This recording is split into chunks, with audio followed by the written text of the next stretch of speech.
नमो अरिहंतारं नमो सिद्धारं नमो आयिरियाणं नमो वज्रायाणं नमो लोहि सवसाहोरं।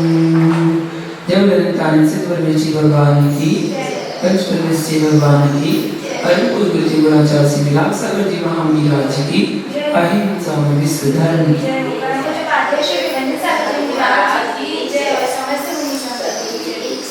हमारे भाव जिज्ञासा समाधान चल रहा है। कर्णरियों की जिज्ञासाएं हैं, समाधान सिद्धांत के अनुसार यहाँ पर आपको मिल रहा है। एक जिज्ञासा है, स्त्रियों में छठा गुणस्थान होता है, ऐसा आचार्य प्रवर भूत बलि ने शास्त्र में लिखा है। अगर ऐसा है तो कृपया बताएं कि स्त्रियों को पूजा क्यों नहीं करनी चाहिए? जिज्ञासा है। तो समाधान देते हुए कहते हैं, आचार्य प्रवर भूत बलि ने भाव स्त्री के छठा आदि गुणस्थान लिखा है। श्री वीरसेन स्वामी ने धवला टीका में द्रव स्त्री के छठा आदि गुणस्थान का निषेध किया है।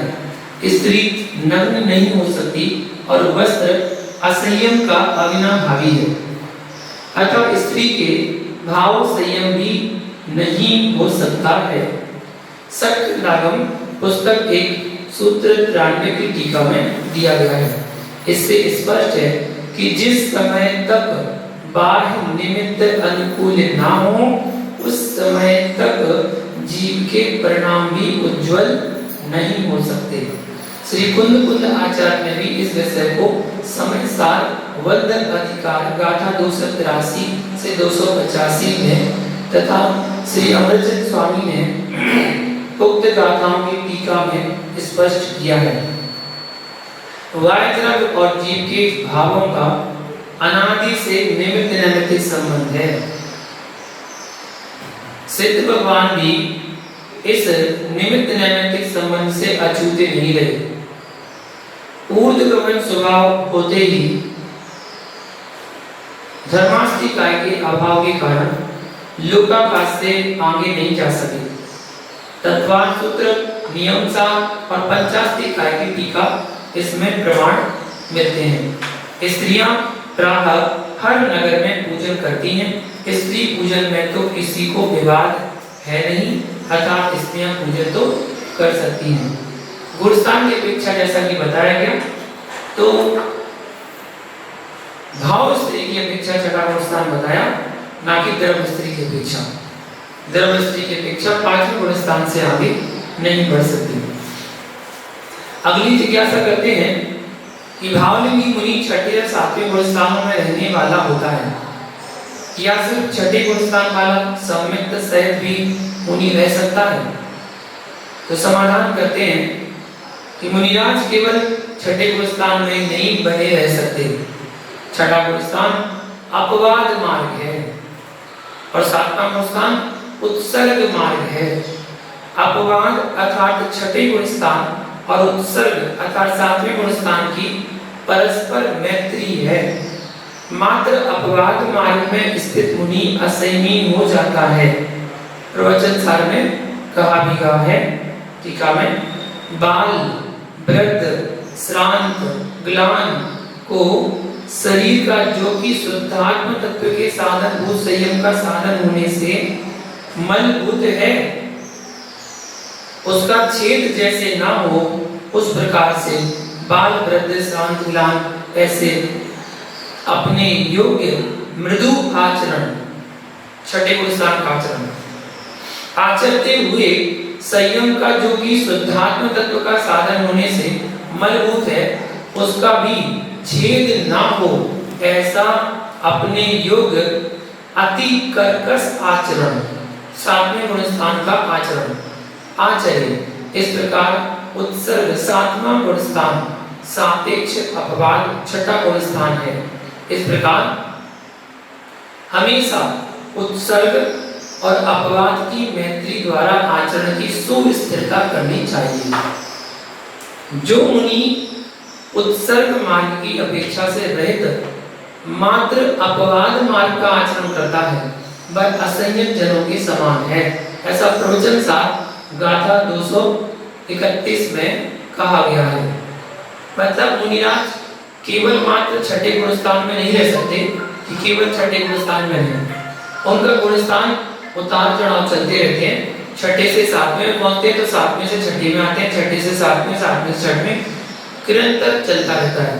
तो प्रवचन सार गाथा 231 में कहा गया है, देश कालज्ञ को भी यदि वह बाल वृद्ध श्रांत लानत्व के अनुरोध से जो आहार विहार है उससे होने वाले अल्प लेप को न गिनकर उसमें यथेष्ट प्रवृत्ति करे तो मृदु आचरण रूप होकर संयम के विरोधी असंयत जनों के समान हो जाता है। इसलिए उसके उस समय तप का अवकाश नहीं रहता, अतः उसके ऐसा महान लेप होता है कि जिसका प्रतिकार अशक्य है। इसलिए उत्सर्ग मतलब सातवें गुणस्थान, निरपेक्ष अपवाद मतलब छठा गुणस्थान श्रेयस्कर नहीं है। मुनि की छठा और सातवां गुणस्थान होता रहता है, पर किसी भी एक गुणस्थान में अंतर मुहूर्त से अधिक काल तक नहीं ठहरता, ऐसा बताया। अगली जिज्ञासा करते हैं ना कि ब्रह्म संयत का काल तथा मुनि निद्रा का काल कितना है, समय कितना है। तो जिज्ञासा आई कि मुनियों की निद्रा का काल कितना है, छठे गुणस्थान का काल कितना है। कांची स्वामी को उदयपुर में पूछा था कि मुनि निद्रा का काल कितना है, वे कितने समय तक सो सकते हैं। तो उनका उत्तर था कि छठे गुणस्थान के काल प्रमाण निद्रा संभव है और वह काल पौण सेकंड प्रमाण है, ऐसा मुख्तार साहब कहते थे। तो छठ से डॉक्टर भारेल साहब पूछने लगे कौन मुख्तार। तो फिर कांची स्वामी ने कहा रतन चरण मुख्तार सहारनपुर वाले। तो छठे गुणस्थान का यह काल कैसे आता है यह मुख्तार जाने। इतना सुनकर प्रमथ संयत के काल के विषय में उनसे विशेष चर्चा करना हमने अनपेक्षित समझा और अब आपको ही कष्ट दे रहे हैं। आप बताइए समाधान। तो प्रमथ संयत का काल तथा मुनि निद्रा का काल धवला पुस्तक 5 पृष्ठ 14 पर अंतर का कथन है। वहां अप्रमत्त संयत जीव के अंतर का कथन करते हुए लिखा गया है कि अप्रमत्त संयत जीव उपसम श्रेणी पर चढ़कर पुनः लौटा और अप्रमत्त संयत हो गया। इस प्रकार अंतर मुहूर्त प्रमाण जघन्य अंतर है। फिर इसमें शंका आती है कि नीचे के प्रमत्त संयत आदि गुण स्थानों में भेजकर अप्रमत्त संयत का जघन्य अंतर क्यों नहीं कहा। तो समाधान उपसम श्रेणी के सभी गुण स्थानों के कालों से नीचे के एक गुण स्थान का काल भी संख्यात गुणा है। अर्थात उपसम श्रेणी के अष्टम नवम दसम एकादश दसम नवम तथा अष्टम गुण स्थानों के सम्मिलित काल से प्रमथ संयत का काल संख्यात गुणा है।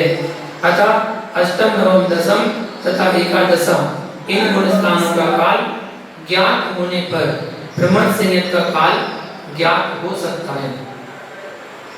धवला पुस्तक 6 पृष्ठ 338 पर उपसम श्रेणी की अपेक्षा अल्प बहुत बताते हुए नंबर 46 पर दर्शन मुनि का उपशांत काल अर्थात द्वितीयोपसम सम्यक्त का काल दिया है।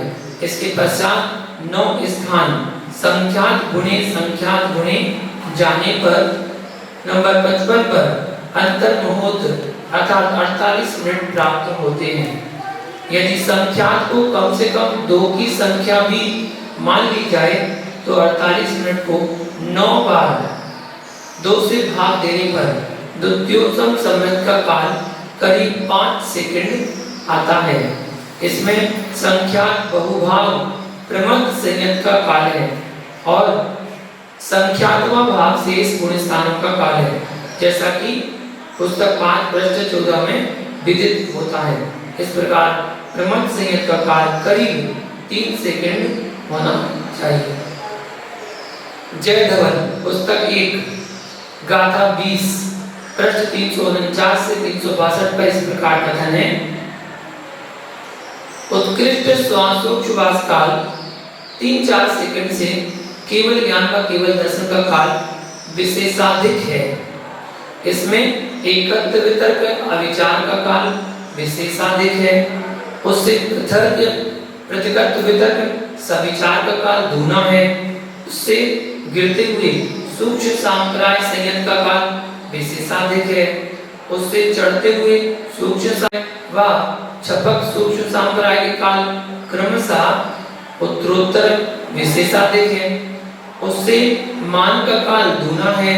उससे क्रोध माया व लोभ का काल क्रमशः विशेषाधिक है।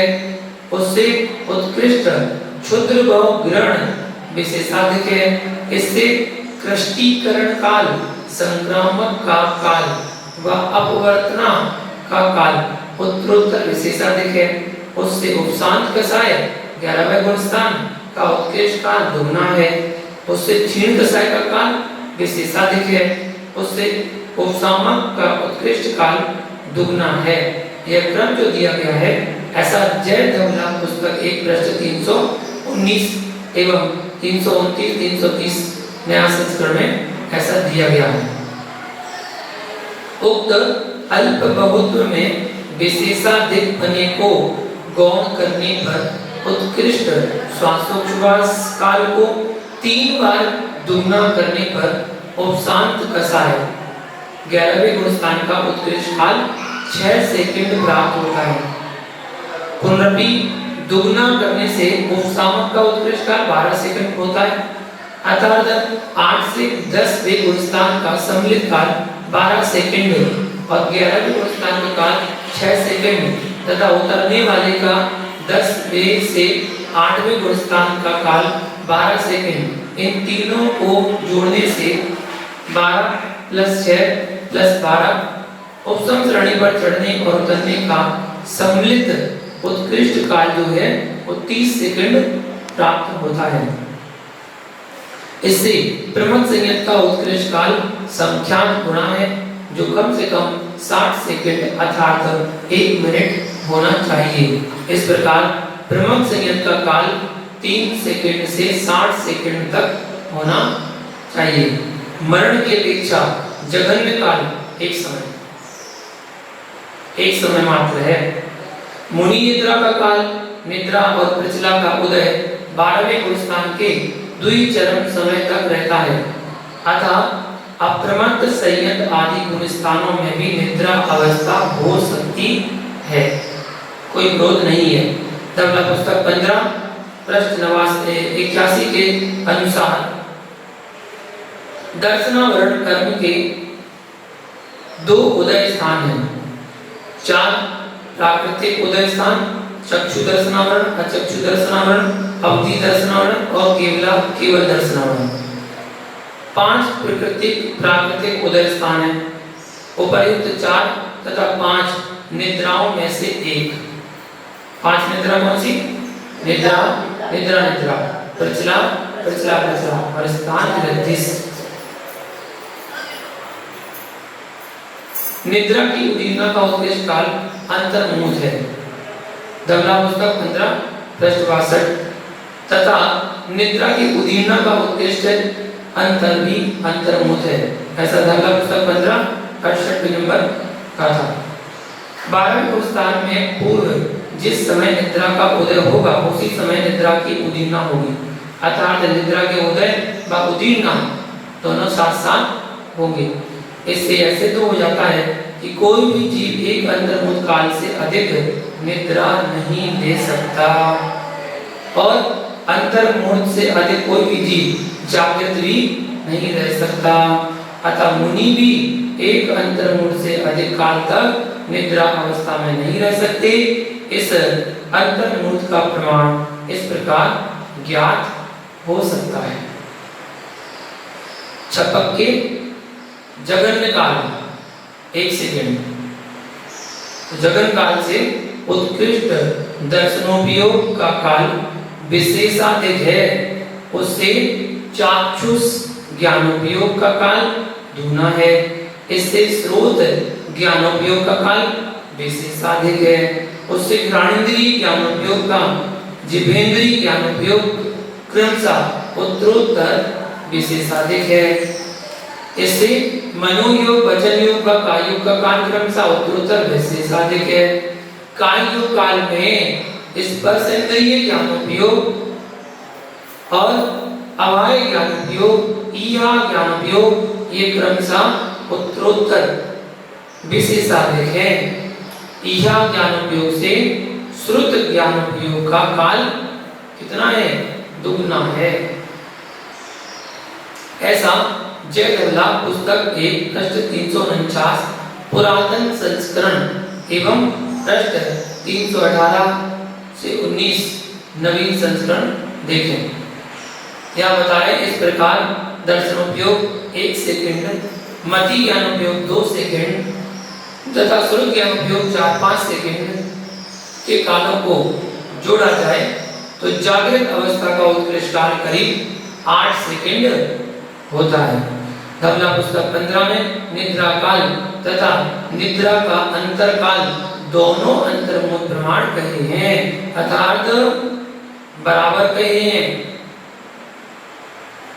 अतः सुप्तावस्था का काल करीब 8 सेकंड होता है। अन्य जीवों की अपेक्षा मुनिराज के अल्प निद्रा होती है, अतः उनके उत्कृष्ट निद्रा काल 8 सेकंड से कुछ कम हो सकता है। यह एक स्थूल गणना मात्र है, कोई इसे सूक्ष्म परमार्थ स्वरूप ना समझ ले। आगम में मिनट सेकंडों में काल प्रमाण नहीं मिलता, ऐसा उल्लेख है। अब यहाँ जिज्ञासा बताते हैं कि वस्त्र आदि के त्याग बिना सप्तम गुण स्थान नहीं होता। मतलब बाह्य के बालिकन अभ्यंतर होगा, पहले तो बाह्य निमित्त चाहिए। सातवां गुण स्थान कपड़े पहनने वाले के हो सकता है या नहीं? कितने ही लोगों का कहना है कि पहले सातवां गुण स्थान होता है, उसके बाद छठा गुण स्थान होता है। मुनि होते समय कपड़े उतारते उतारते बदलाते हैं। योगसार पृष्ठ 71 में भी ऐसा लेख है कि चौथे गुण स्थान में से 5वां व 7वां गुण स्थान हो सकता है। इस अपेक्षा से है तो यहां बताए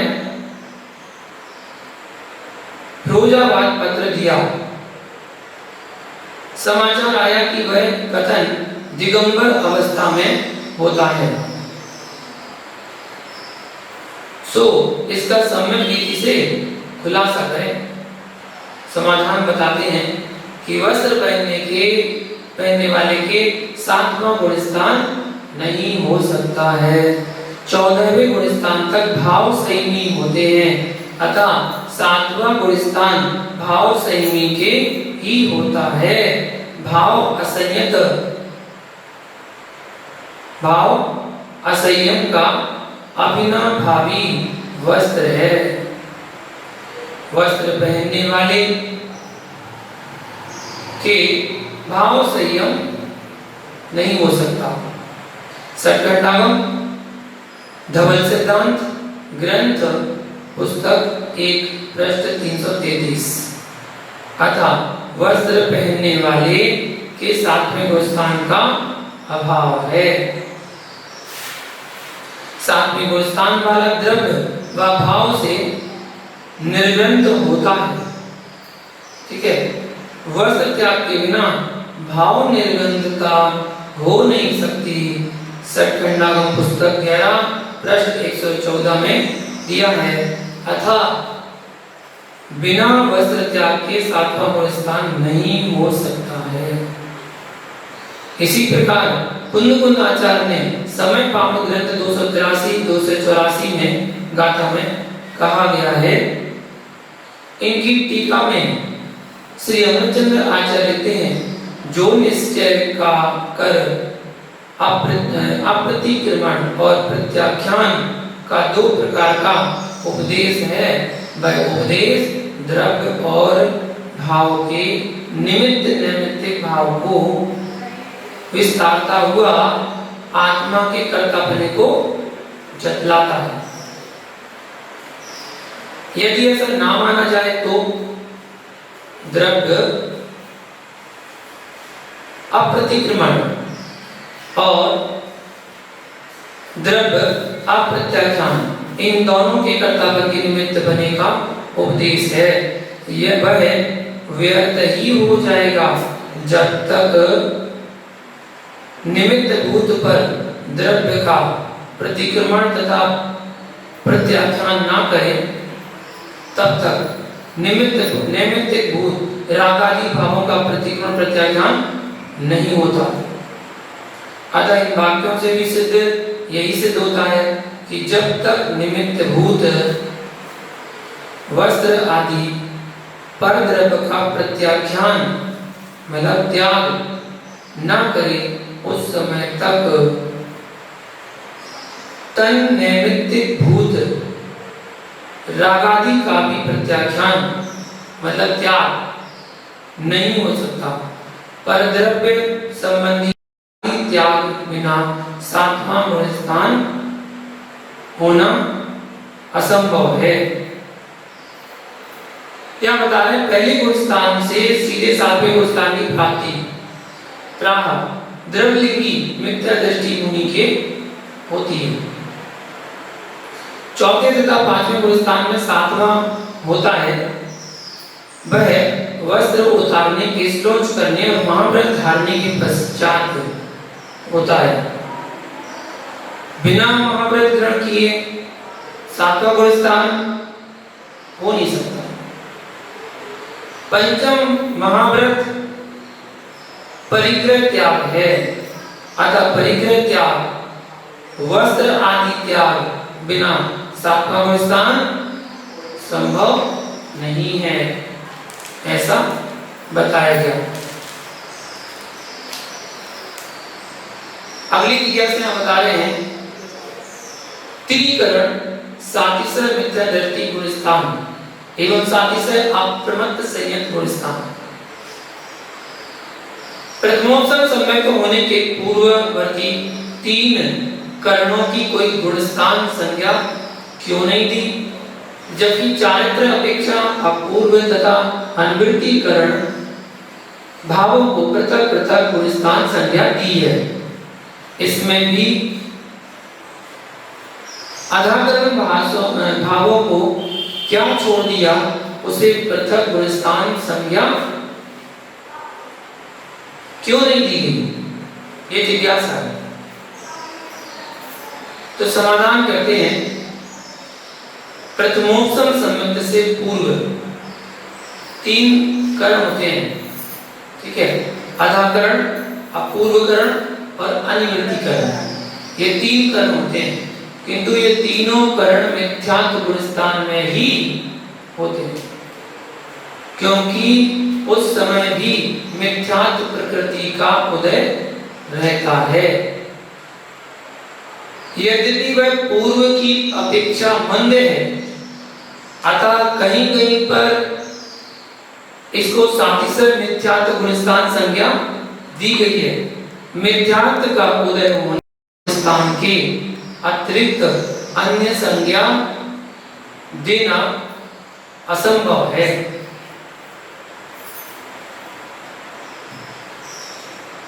अन्य संज्ञा देना यहाँ पर होता है असंभव है।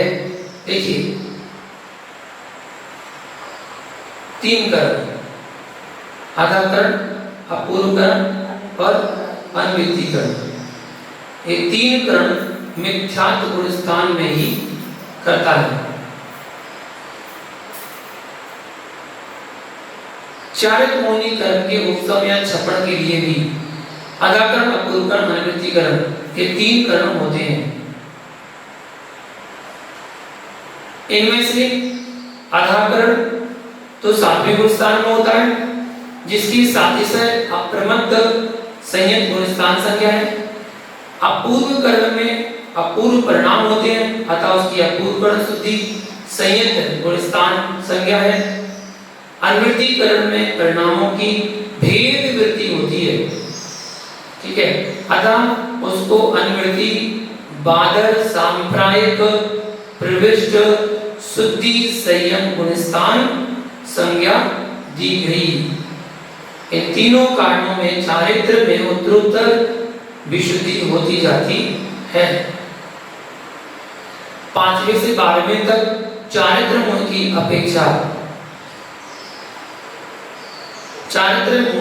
अपेक्षा गुणस्थान संज्ञा है, अतः इनकी पृथक पृथक संज्ञा दी गई है। अथवा पूर्व कर्ण व अनुवृत्ति कर्मों से भिन्न भिन्न कर्मों की वंद विक्षति होती है, अतः इनकी पृथक पृथक गुणस्थान संज्ञा दी गई है। किंतु प्रथमोपसम संबंध से पूर्व होने वाले 3 कर्णों से कर्म प्रकृति की बंध विक्षति नहीं होती, अतः उनकी पृथक पृथक गुणस्थान संज्ञा नहीं दी गई। इसी कारण चारित्र विषयक अधाकरण की भी पृथक गुणस्थान संज्ञा नहीं दी गई। आगे देखिए, कर्णान्योग संबंधी जिज्ञासाएं हैं। तो अप्रमाद संज्ञा कहां से आई? जिज्ञासा करते हैं कि जब भी प्रमाद का अभाव पूर्ण रूप से 14वें गुणस्थान में होता है, फिर 7वें गुणस्थान को अप्रमत्त कैसे कहा? तो 7वें गुणस्थान में बुद्धि पूर्वक प्रमाद का अभाव हो जाता है। अतः बुद्धि पूर्वक प्रमाद के अभाव की अपेक्षा 7वें गुणस्थान को अप्रमत्त संयम कहा है। अप्रमत्त संयम गुणस्थान में प्रमाद नहीं है। 7वें गुणस्थान का अप्रमत्त संयम नाम क्यों है? जबकि वहां पर संजुलन कषाय का बंध व उदय होने से क्या है? प्रमाद है। अच्छे कार्यों के करने में आदरभाव का ना होना यह है प्रमाद है। कहा भी साचा प्रमादा उस लेस नादरा सर्वार्थ सिद्धि। प्रथम गुणस्थान से 6ठे गुणस्थान तक के जीव प्रमत्त हैं और 7वें गुणस्थान से 14वें गुणस्थान तक के जीव अप्रमत्त हैं। कहा भी गया है, प्रमत्त शब्देन मिथ्या दृष्ट्यादि प्रमत्तानि षड्गुणस्थानि अप्रमत्त शब्देन पुनर्प्रमाताद्य योग्य व्यंतान्यष्ट गुणस्थानानि गृह्यन्ते। समय सार का था 6 की टीका में बताया गया है। प्रमत्त शब्द से मिथ्या दृष्टि प्रथम गुणस्थान से प्रमत्त संयम 6ठे गुणस्थान तक ग्रहण करना चाहिए। अप्रमत्त शब्द से अप्रमत्त संयम 7वें गुणस्थान से अयोग के लिए 14वें गुणस्थान तक ग्रहण करना चाहिए। यद्यपि प्रथम गुणस्थान से 6ठे गुणस्थान तक प्रमाद है, किंतु यह उत्तरोत्तर मंद होता चला गया। 6ठे गुणस्थान में प्रमाद इतना मंद हो गया कि वह संयम को घात करने में समर्थ नहीं है। कहा भी गया है 10 पुस्तक में, नहीं मंदतमा प्रमाद छना चाहिए संयम विनाश को सती विबंधर यनुपलब्धते, ऐसा बताया पृष्ठ 176 पर। तो बताया 6ठे गुणस्थान में होने वाला स्वल्प कालवर्ती मंदतम प्रमाद संयम का नाश भी नहीं कर सकता है, क्योंकि सकल संयम का उत्कृष्ट रूप प्रतिबंध करने वाले प्रत्याख्यानावरण कर्म के अभाव से संयम का नाश नहीं पाया जाता है। जब 6ठे गुणस्थान में प्रमाद मंदतम हो गया, तो 7वें गुणस्थान में उसका सद्भाव संभव नहीं है। दूसरे सातवें गुण स्थान में ध्यान अवस्था होने से संजुलन कसाय का उदय भी मंद होता है, इसलिए भी वहां प्रमाद नहीं हो सकता कहा भी गया है कौमार जी कांड में। नट्ठा शेष बसाओ बैगुण सी लोली मंडियो रानी अड़ु समो अख अख ओ झाण नीलो अपमतो। जिनके समस्त प्रमाद नष्ट हो गए हैं, जो व्रत गुण और शीलों से मंडित हैं, जो निरंतर आत्मा और शरीर के भेद विज्ञान से युक्त हैं, जो उपसम और छपक श्रेणी पर आरूढ़ नहीं हुआ है और जो ध्यान में लवलीन है, उसे अप्रमत्त संयत कहते हैं।